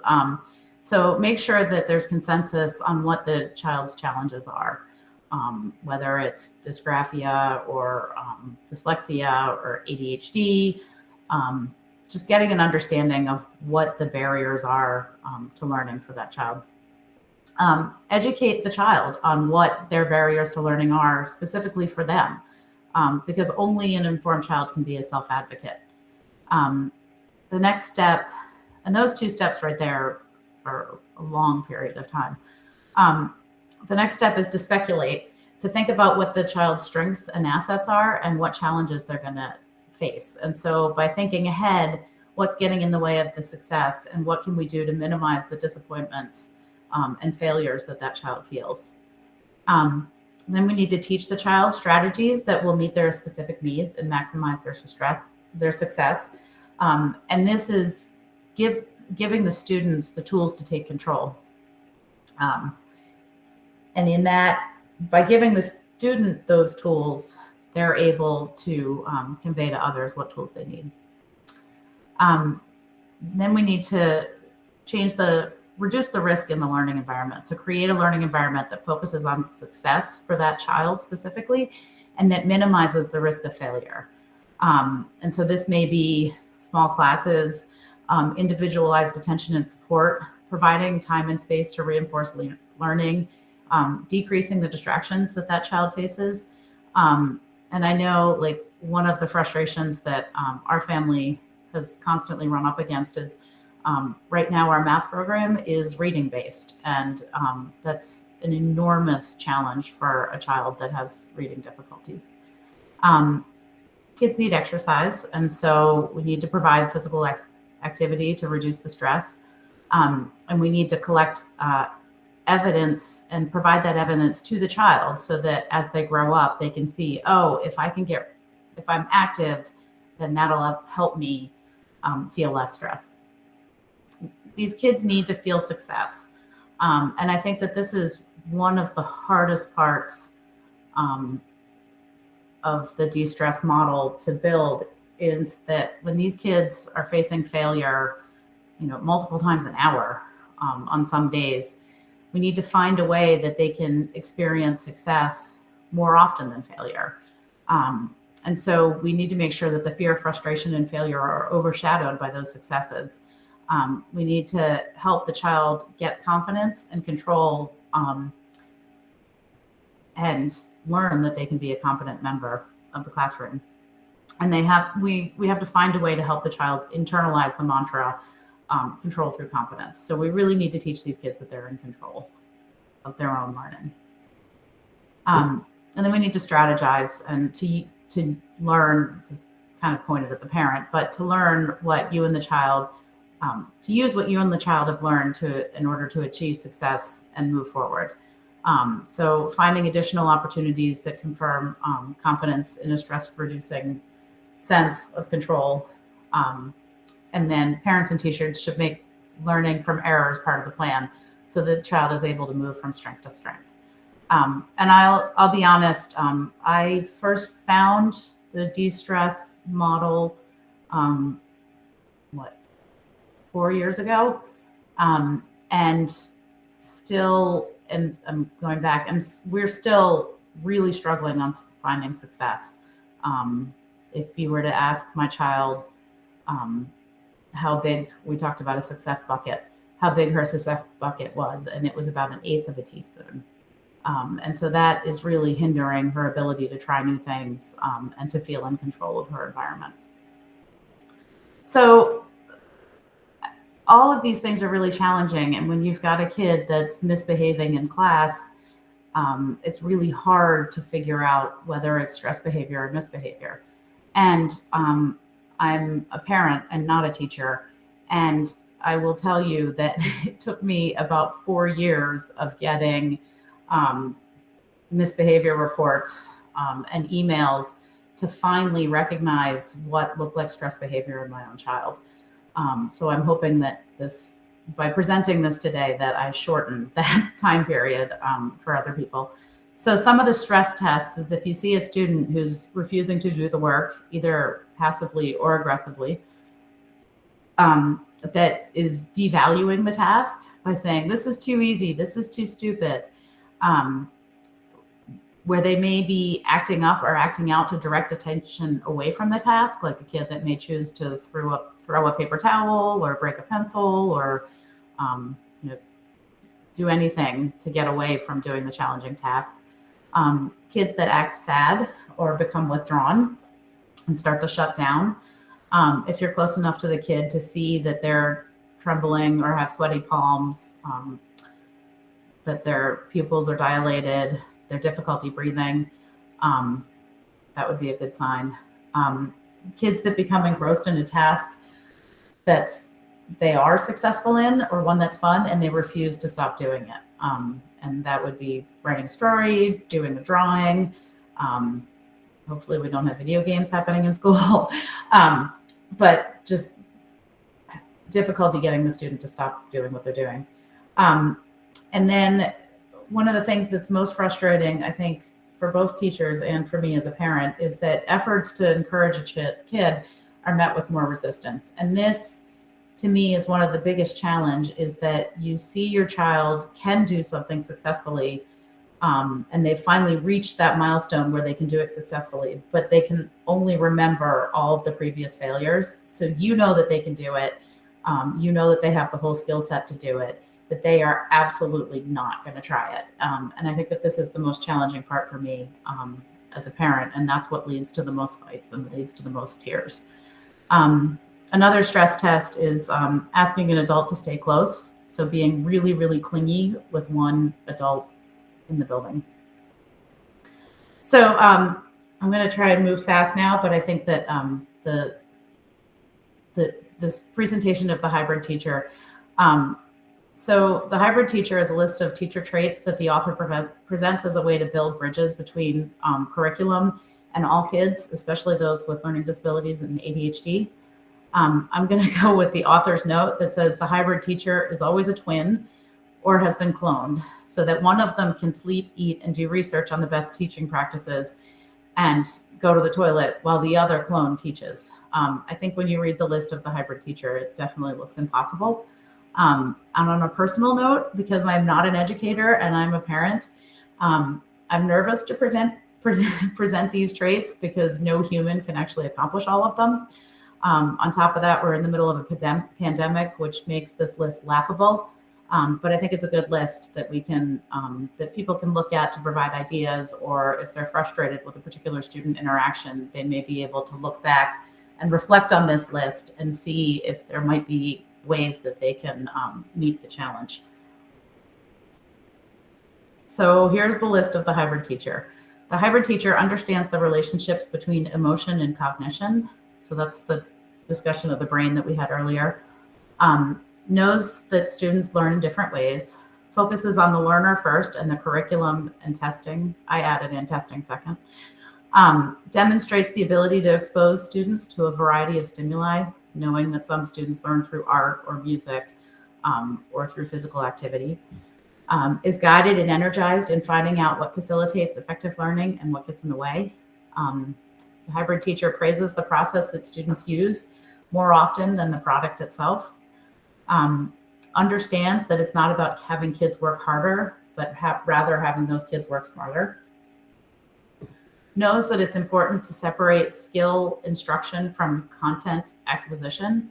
And I'm going to pause on this comment for a second. I think that, and this is me, the non-teacher, I think that the introduction of the Common Core and No Child Left Behind and the intense focus on reading and writing and math content has really hurt the content acquisition. And so my daughter in 5th grade now has said that this is the first year where she's actually learning something that's interesting. And I think that is what's causing her to engage in her current learning. And that was a real challenge previously when it was just about the mechanics of how to read, which is really challenging. The hybrid teacher is willing to take a risk when it comes to advocating for a student with learning disabilities or ADHD in the classroom. They examine classroom practices to identify what works and what doesn't. They know how to work in a team with the student as a key member of that team. And I think this is important to stop and listen to what that student has to say. They understand that language and cultural factors play an important role in learning. And they're able to cover the curriculum by understanding the child first. So going back, that list of hybrid teacher is terrifying and embarrassing as a parent to present to any teachers that may be listening. But I also think it's worth having that list to be able to go back and reflect. So how do we move forward knowing all of this information? I'm sharing this book because it was an aha moment for me. The book has so many descriptions of nonsensical kid behavior that when presented through the lens of brain development and the effects of stress on the brain, it all of a sudden makes more sense. And I think some of the biggest takeaways is to find ways to connect with these kids. I think just knowing that an adult has their back is one of the most important things that can happen. And then to also find ways to give them some control over their school environment. And I'll say that one of the things that we ended up doing this year is if we just told our daughter that she can call and I can pick her up anytime, any day, no questions asked. She took advantage of that once. And after that, she said that knowing that she was in control of that aspect of her day made it so that she could make it through the whole day. And I think that was phenomenal. And that was such an easy way to give her some control. The book provides some tools to help dig in with students to try and figure out what might be driving some behaviors. If you think that they're stress behaviors, you can use these tools to try and figure out what's going on. So this is a control bullseye. And so the student is able to pinpoint things that they're in control of, things that are out of their control, and things that they don't even want to be in control of. And then some other tools that the book provides in the appendix is kind of a ratings chart of things that I'm in control of and things that are out of the control and things that are in control. And I've just put little snippets of this chart. I think it really helps dig down to where the student is really struggling. And then there's another chart of how I feel about my learning. And just, some of the questions in there are, I feel stupid. And the student could rate as that's usually the case. Sometimes that's the case. And that's not actually me. And then I act up when I'm embarrassed in school. So if you can get a kid to actually admit that some of their stress behaviors may be actual embarrassment behaviors. And so I shared this book, and at that point, I'm going to try to figure out how to end the slideshow. Okay, and then I can come join you.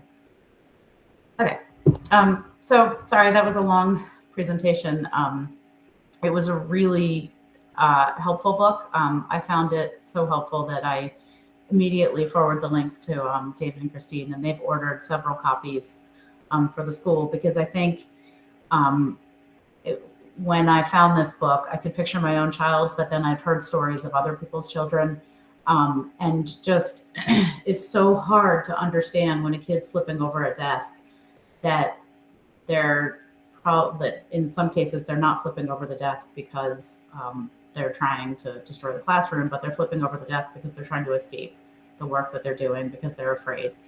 And I think if we can find a way, like our behaviors are so intense this year. I just feel like if we can find a way to reach some of these students and try to get to what some of their fears are, and what's maybe causing some of the stress behaviors, maybe we can start to reduce the behaviors that we're seeing in school. What about the behaviors that are caused by the behaviors of staff members? Does any board members have any questions? Yeah, I really appreciate the report, and the slides went by kind of fast, and then I couldn't see them on the small screen. Oh, so sorry, Scott. I'll send it to you. Okay, thank you. Yep. It was great. I mean, there's so much there to think about in your own life. That's for sure. Yeah, and I know a lot of the board members have struggled with kids that are not in the normal category, and I think that we all. I think maybe my child was a bit of an extreme as far as some of the stress behaviors that she creatively came up with. But I hear about other kids in the school that are struggling, and I just want to find a way that we can help those kids as much as we can. Can you help my kid? Nikki, do you want to share a link of your presentation in the notes too? Yeah, I'll have to make it because it's still a PowerPoint. So it has to just save it as like a Google Slides or whatever. Yeah, I'll try to do that. Okay. Yeah, and Beth, that would be an example of something we could link to the minutes. So we've got that. Christine, I think you've read most of the book. Did you have anything to add? No, Lindsay and I are both reading it, and it really resonates with the trauma work we've been doing around misbehavior and stress behavior. And we know sometimes behavior, we always know behaviors are an indicator of something, usually something more when they're really challenging and consistent over time.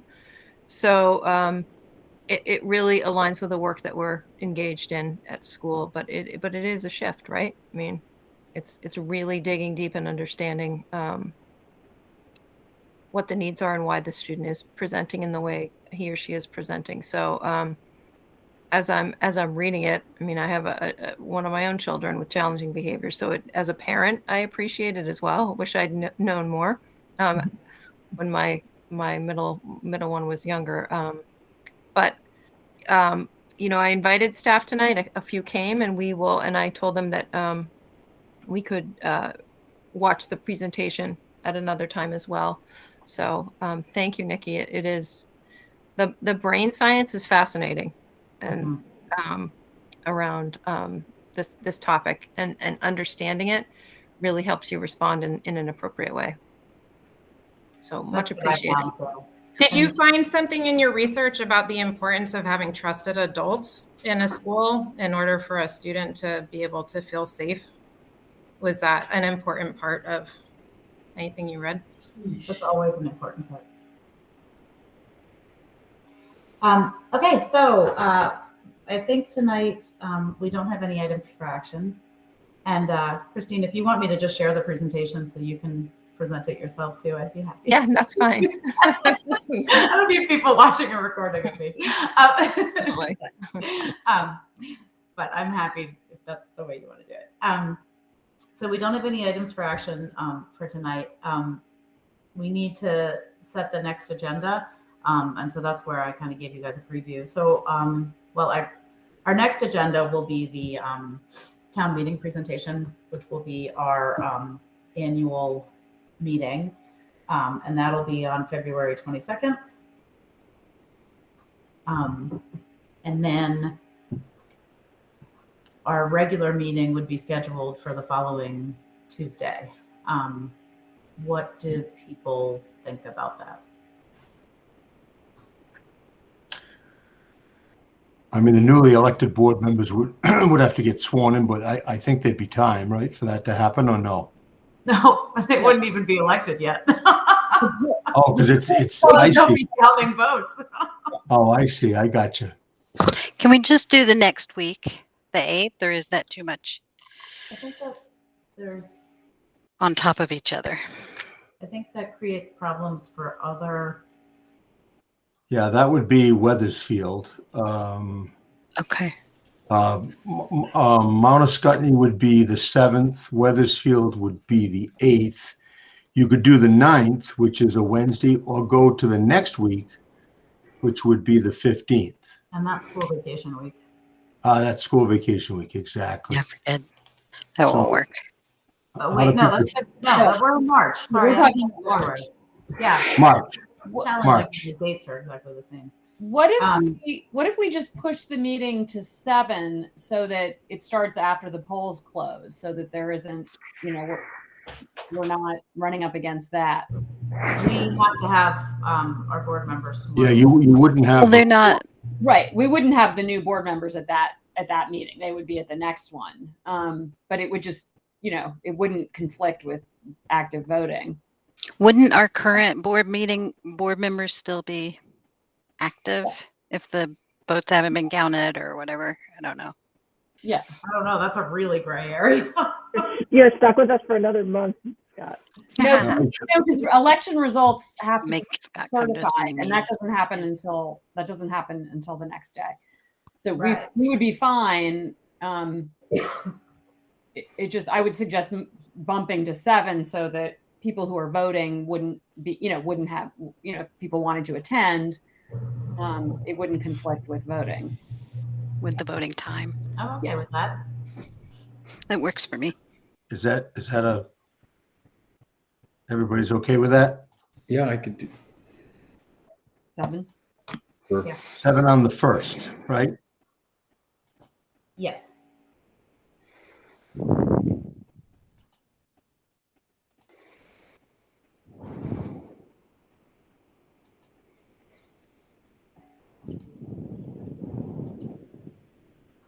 Okay. So then we need to set the next agenda. So we're going to need a COVID update. Yeah, that usually comes out in our reports. Yeah. And then something else that I wanted to circle back on, but it's not on this agenda. So, is there anything anybody wants to circle back on? I don't know that we'll have more exact path information by then, right? So it might be a little too early to circle back to that. That should be processed, right? Yeah, Angie, what were you talking about, Angie? Didn't you mention something about a present, just to kind of review exact path because they hadn't really seen that? Yes, that'll be at the SU board meeting. At the SU board meeting, okay. Mm-hmm. I mean, yeah, I think for the March agenda, because yeah, not the 23rd, not right? Yeah. Yeah. So will we have the new TMP and exact path to review? Because we reviewed it in the fall. Yeah, it should be on. It should be on the dashboard by then. Okay, so let's plan on reviewing that again and seeing if there's anything. And it might be good, Nikki, to follow up. You know, even I know it was a little bit tight tonight, but I don't know, Christine, how you feel, but just to follow up on that presentation you gave and just kind of, you know, just see places where it might align with, you know, some of the current work, some places where it doesn't align with the current work. I mean, it might be good to take a look at that. Yeah, and I'd be interested to get feedback on yeah, and what people thought and the brain science of it. how about the radar list? Is there anything on that radar list that we haven't looked at in a while? I know. I wanted to raise the question about should I be doing something for the building committee? We were kind of going to let that rest for a little bit, but is that something that I should, you know, try to address again? What do people think? It might be good to resurrect that. Yeah, I think we need to have a good, strong understanding of what we have in our building and where we need to move forward. Sorry, dinner is being delivered. Thank you, Trevor. Okay. So yeah, I feel like let's circle back and at least talk about the building committee and how we might be able to move that forward. Because I think. Could you add something about following discrimination and harassment policies and who has oversight of that when school administrators don't follow policy? Is that something that the board would be willing to address in an agenda? It's just, sounds like a specific issue, not a general concern.